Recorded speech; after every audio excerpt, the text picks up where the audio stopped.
I got set up following the Pussy Smells Good story. Rude for that. So several years after high school, I got hired for my first choreography gig. I was choreographing a children's musical. The musical was Schoolhouse Rock. Schoolhouse Rock. You remember the old school cartoon in the 70s? Yeah, so it was the musical version. And I was super excited because it was my first paying gig.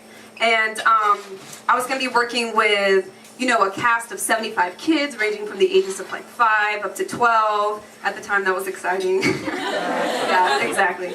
And I was going to be working with this vocal teacher that I heard a lot about, and then, you know, a whole group of interns that would be assisting us. And but most importantly, there was this director that was hired, and she was supposed to be this like legit actor from Maryville, Tennessee.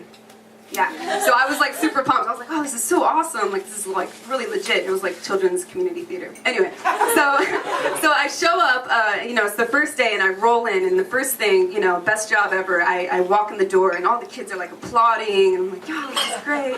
And I meet the team, and I meet the vocal coach, and she literally looks like and sounds just like Jenna Maroney from 30 Rock. And like, seriously, to this day, I'm like, oh my god, you have to do some sort of sketch or something, but she's not down.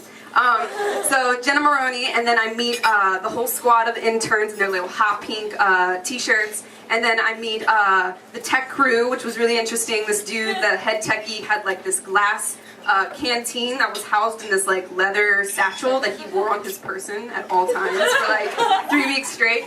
Yeah, so I met the whole crew, but I didn't meet the director from Tennessee, right? And so I asked, I'm like, where's the director? And one of the little interns is like, oh, well, she's in her dressing room. She's eating second breakfast. Right. I was like, oh, okay, cool. You know, and she points at this door, and it's clearly labeled custodian closet. You know, and I was like, what is happening? You know, and which I later learned that she actually, not only did she turn a custodian closet into her dressing room, but she brought a cactus with her from Tennessee, and she brought a boombox. And she also brought a big box of chicken and biscuit crackers, you know, just to make herself right at home. Yes, mysterious. So, you know, but me at that time, you know, that's kind of like red flag, like really random. But at the time, I was like, oh shit, this woman is so legit. Like, this is so cool, you know? And so here she comes out of her dressing room. And I'm going to try to describe her the best I can, but she's a stout woman. She had this, like, protruding belly, and she had these tight, like, frosted curls to her head, and from head to toe, she's wearing Life is Good gear. Like, she got the hat, she got the t-shirt, she got the khakis, like the little capris. She's like strutting, and she has these bright orange Crocs. You know, she's just like, I was like, oh my god, she's so legit, you know, from Tennessee.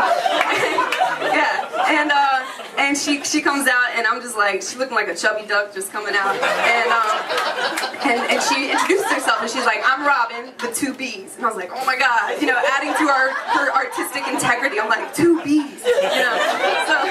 So here we go, and I'm gonna fast forward 2 weeks later, and we're in the middle of this musical, and I'm like choreographing Conjunction Junction, and it's like my best work, and the kids are weaving in and out with their like karaoke train movement, whatever.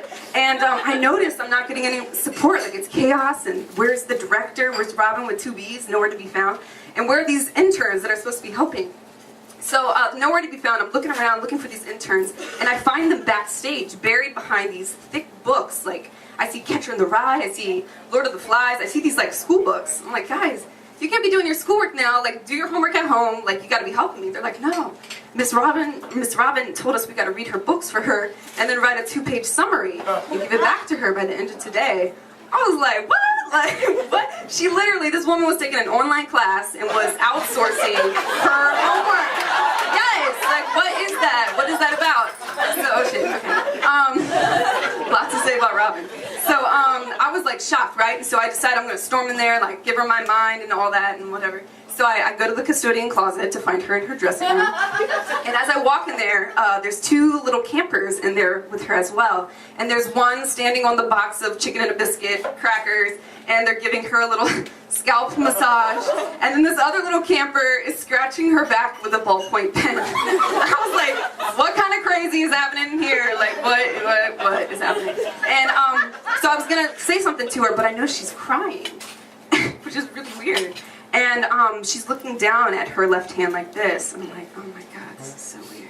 And I notice she doesn't have a wedding ring, but she has she has a tattoo around her finger, and she says out loud, and she has that Tennessee twang, she says,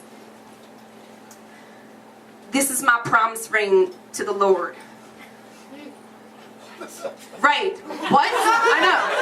And exactly. I didn't say it, but my face was like, what? And I just nod my head like, that's not weird. Yeah. And then she goes, "You have any tattoos?" I was like, no. You know, at this point it's really weird. And she goes, "Well, it's not my only tattoo that I have for the Lord." And I was like, oh God, like where is this going, right? She goes, "Well, I also at one point had a Christian fish, and it was tattooed right here on my panty line." And I'm like, oh no, what is happening? Like crushing my dreams of the actor from Tennessee. And she's like, "Well, not only did it have a Christian fish, but it also had WWJD, what would Jesus do, and the Christian fish." And I'm like, I'm pretty sure he would not do that. Like, I don't think so. So she goes on, and then circling around, she goes, "Well, I didn't like this tattoo though, because it looked like a prison stamp is what it looked like. So I had someone go over it, and what I had them do was make a red-breasted robin right here in flight with its talons out like this, and it's chasing 2 bumblebees, because my name is spelled with 2 B's. And she literally stands up, swear to God, and picks up her belly and shows me the birds and the bees, like inches from her vagina, and I'm just like, okay, you appreciate the iron. Okay. So she went back to Tennessee, and the show was great, and yeah, I hear she's driving taxi cabs now. But anyway, the birds and the bees, you know, as it were. And faintly in the wing, I should add this, you could see a faint, "What would Jesus do?" in the wing. I was like, good night.